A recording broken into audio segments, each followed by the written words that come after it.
वक्रतुंड महाकाय सूर्यकोटि समप्रभ निर्विघ्नं कुरु मे देव सर्वकार्येषु सर्वदा।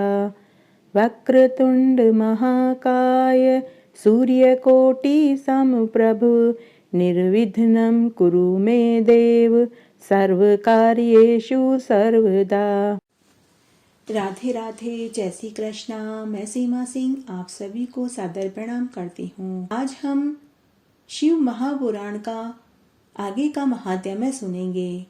फाल्गुन मास में शिव महापुराण का महात्म्य सुनने से बहुत पुण्यधर्म लगता है।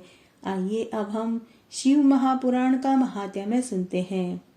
जब माता पार्वती जी के साथ भगवान महादेव जी का विवाह हो गया तो वे कैलाश पर आ गए। वहां उनकी अत्यंत शोभा हुई और उन्होंने देवताओं का कार्य पूर्ण करने का विचार किया। भगवान शंकर के गणों ने प्रसन्न होकर अनेक उत्सव मनाए और देवता भी प्रसन्न होकर अपने लोक को वापस चले गए। उसके बाद महादेव शंकर कल्याण स्वरूपा श्री पार्वती जी को लेकर एक अत्यंत मनोहर दिव्य निर्जन स्थान पर चले गए। वहां रतिवर्धक शैया बनाकर देवताओं के सहस्त्रों वर्षों तक पार्वती जी के साथ विहार करते रहे। उन्हें रात दिन की कुछ भी सूचना न रही। लोक धर्म के प्रवर्तक भगवान शंकर ने एक क्षण के समान ही उस बहुत से समय को व्यतीत कर दिया। यह देखकर समस्त इंद्र आदि देवताओं ने सुमेरु पर्वत पर एक गोष्ठी करी और यह विचार किया कि योगीश्वर शंकर ने अब तक कोई पुत्र उत्पन्न नहीं किया, अब ये किस लिए विलंब कर रहे हैं। तब ब्रह्मा को अग्रणी बनाकर सब देवता विष्णु भगवान के पास गए और अपना अभिष्ट कहा और यह भी निवेदन किया कि हजारों वर्षों से भगवान रस क्रीड़ा में रत हैं और उससे विरक्त नहीं हो रहे हैं। तब विष्णु भगवान ने ब्रह्मा जी से कहा कि इसकी कुछ भी चिंता मत कीजिए, सभी कल्याण ही होगा। हम सब भगवान शंकर की शरण में चलते हैं, क्योंकि जो मनुष्य प्रसन्नता पूर्वक भगवान शंकर की शरण में जाते हैं उनको कोई भय नहीं रह जाता। शिव जी का संभोग कौन भंग कर सकता है। हजारों वर्ष पूर्ण होते ही वे स्वयं अपनी इच्छा से विरक्त हो जाएंगे। जो मनुष्य किसी स्त्री पुरुष का वियोग कराता है उसे जन्म जन्म में स्त्री पुरुषों का वियोग सहना पड़ता है। मुनींद्र दुर्वासा ने इंद्र का रंभा से वियोग ही तो करवाया था, जिसके कारण उन्हें अपनी स्त्री का वियोग सहना पड़ा। बृहस्पति जी ने कामदेव का घृताची से वियोग कराया था, इसलिए 6 महीने के भीतर ही चंद्रमा ने उनकी स्त्री का हरण कर लिया था। महर्षि गौतम ने रति के साथ चंद्रमा से मोहिनी का वियोग कराया था, जिससे उन्हें भी स्त्री का वियोग झेलना पड़ा।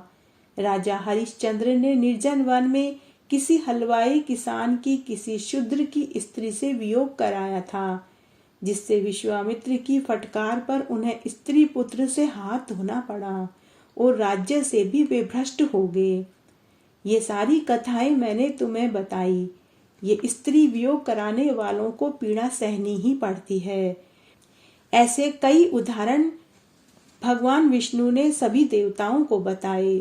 अतः इसका यही उपाय है कि 1000 वर्ष बीतने पर तुम लोग शिवजी के पास जाकर वहां ऐसा कोई उपाय करना जिससे कि उनका वीर्य पृथ्वी पर पड़े। उसी वीर्य से उनके स्कंद नामक पुत्र का जन्म होगा। परंतु इस समय तुम सभी देवता अपने अपने लोक को वापस चले जाओ और शिव जी को पार्वती जी के साथ रमण करने दो। कमलकांत विष्णु जी सब देवताओं से ऐसा कहकर वापस अंतःपुर में चले गए। देवता लोग भी सब अपने धाम को चले गए। फिर तो उस शक्ति और शक्तिमान से पृथ्वी कांप उठी। तीनों लोकों में भय व्याप्त हो गया। सभी देवता ब्रह्मा जी के साथ विष्णु जी के पास फिर पहुंचे और स्थावर जंगम की व्याकुलता का निवेदन करने लगे। विष्णु जी ने कहा, अच्छा आओ सब देवता मेरे साथ शिव जी के पास चलो, हम लोग कैलाश पर्वत पर चलते हैं। जब सभी देवता कैलाश पर्वत पर पहुँचे तो उन्हें ज्ञात हुआ कि शिव जी कैलाश पर्वत पर नहीं थे, केवल वहां उनके गण ही विद्यमान थे। भगवान विष्णु ने विनम्रता पूर्वक उन गणों से शिवजी का पता मालूम किया। गणों ने बताया कि लीलाधाम भगवान शंकर हमें यहाँ नियुक्त करके पार्वती जी के साथ मंदिर में गए हैं, परंतु नहीं ज्ञात है कि वे वहाँ क्या कर रहे हैं। तब हम लोग शिवजी के द्वार पर गए।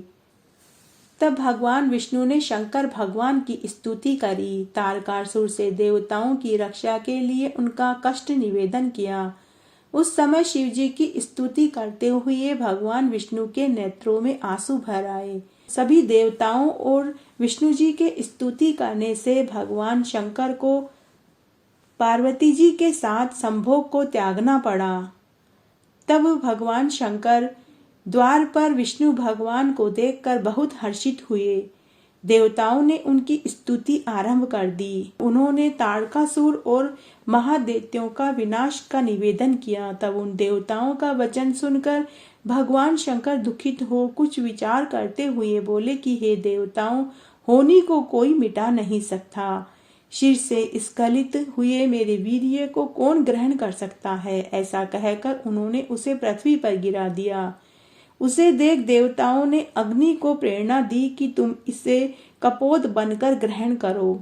कपोत रूपी अग्नि ने समस्त वीर्य भक्षण कर लिया। उसी समय वहां पार्वती जी आ गई। वहां पहुंचकर उन्होंने सारा वृतांत देखा तो उन्हें क्रोध आ गया। उन्होंने हरि आदि सभी देवताओं से कहा कि तुम बहुत बड़े स्वार्थी और दुष्ट हो। अपने स्वार्थ के लिए परम प्रभु शिव जी की आराधना करके तुमने मेरे विहार का भंग किया, जिससे मैं वंध्या हो गई।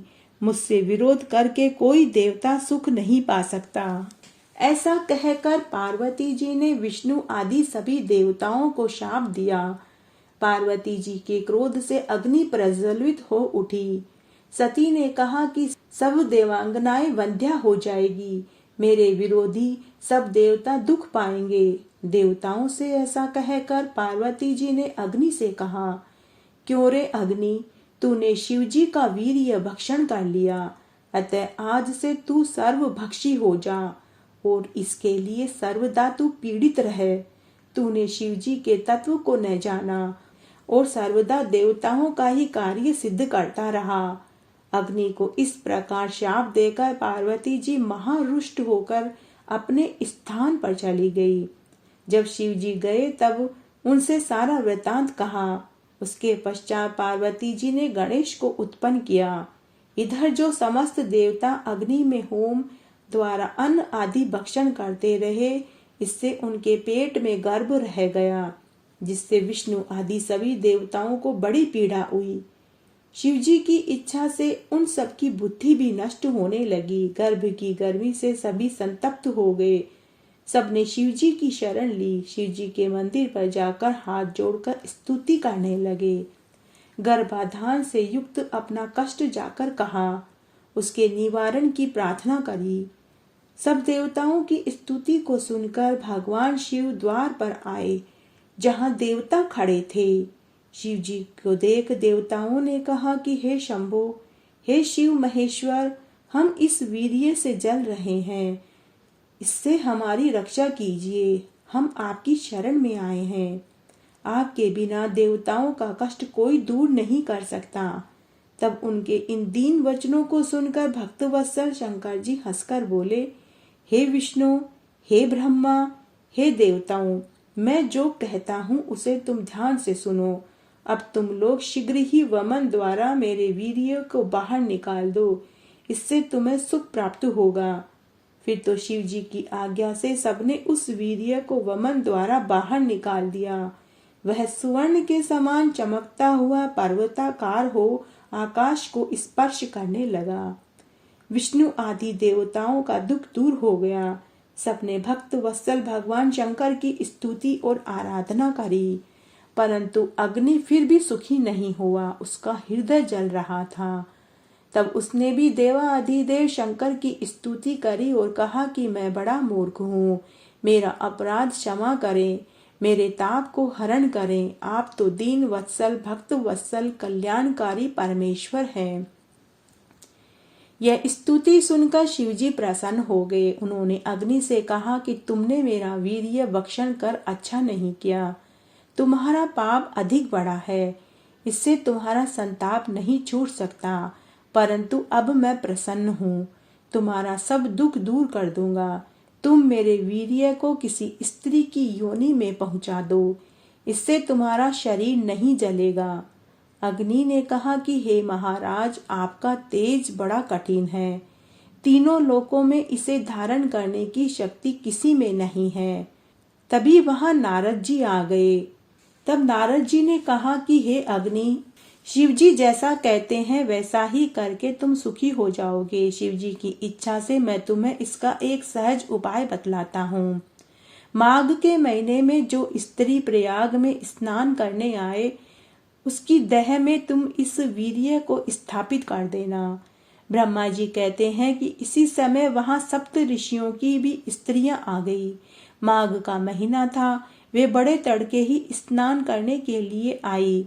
उनमें से 6 स्त्रियां शीत से अधिक आर्त होकर अग्नि की ज्वाला के समीप पहुंच गई। यद्यपि अरुंधति ने शिव आज्ञा से उन्हें बहुत मना किया, परंतु वे नहीं मानी और अग्नि तापने लगी। फिर तो उसी क्षण उनके रोमों द्वारा शिवजी के वीर्य कण उनके शरीर में प्रवेश कर गए। अग्नि दाह रहित हो गई। वह अंतर्धान हो शिवजी का स्मरण करते हुए अपने स्थान पर आया। 6 स्त्रियां अग्नि से गर्भवती होकर दुखी हो गई। उनके पतियों ने उनका त्याग कर दिया। उन 6 को अपने व्यभिचार पर बहुत दुख हुआ। वे हिमालय पर जाकर तपस्या करने लगी। वहां उन्होंने उस गर्भ का त्याग कर शांति लाभ प्राप्त किया। परंतु जब वह पर्वतराज भी उस गर्भ को सहन न कर सका तो गंगा जी में गिरा दिया। तब गंगा जी भी सहन न कर सकी तो उन्होंने अपनी तरंगों से उस वीर्य को सरकंडे के वन में त्याग दिया।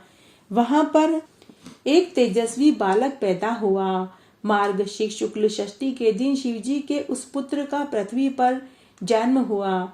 उसके आविर्भूत होते ही हिमालय पर स्थित शिव पार्वती को बड़ा आनंद की अनुभूति हुई।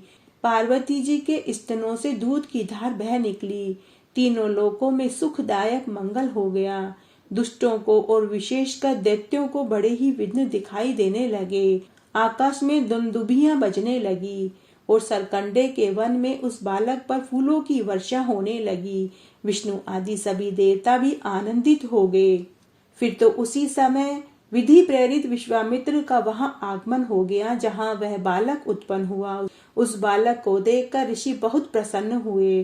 तब उस अत्यंत उत्सवदायक बालक ने विश्वामित्र से कहा कि हे महाज्ञानी, तुम शिवजी की इच्छा से ही यहाँ आए हो, अतः तुम सविधि मेरा संस्कार करो। अब आप सभी के पूज्य हो जाओगे। तब विस्मित होकर विश्वामित्र ने उस बालक से कहा कि हे तात, मैं ब्राह्मण नहीं, किंतु गादी क्षत्रिय का पुत्र हूँ। मैं ब्राह्मणों का सेवक हूँ और लोग मुझे विश्वामित्र कहते हैं, परंतु तुम कौन हो? इस पर वह बालक बोला कि हे विश्वामित्र, अब तुम मेरे वरदान से ब्रह्म ऋषि हो जाओगे। निसंदेह वशिष्ठ आदि ब्रह्म ऋषि तुम्हारे प्रशंसक होंगे। मैं आज्ञा देता हूँ कि तुम मेरा संस्कार करो। यह गुप्त रहस्य किसी के सामने प्रकट मत करना। फिर तो विश्वामित्र ने उस बालक का जात कर्म संस्कार करवाया और उस बालक ने भी प्रसन्न होकर उन्हें सच्चा ज्ञान प्रदान किया। उसी समय जो श्वेत नामक एक दूसरे ब्रह्म ऋषि ने उस दिव्य परम बालक को आकर देखा तो उसका आलिंगन किया और चुंबन किया और उन्होंने उसे शक्ति और शस्त्र अर्पण किया।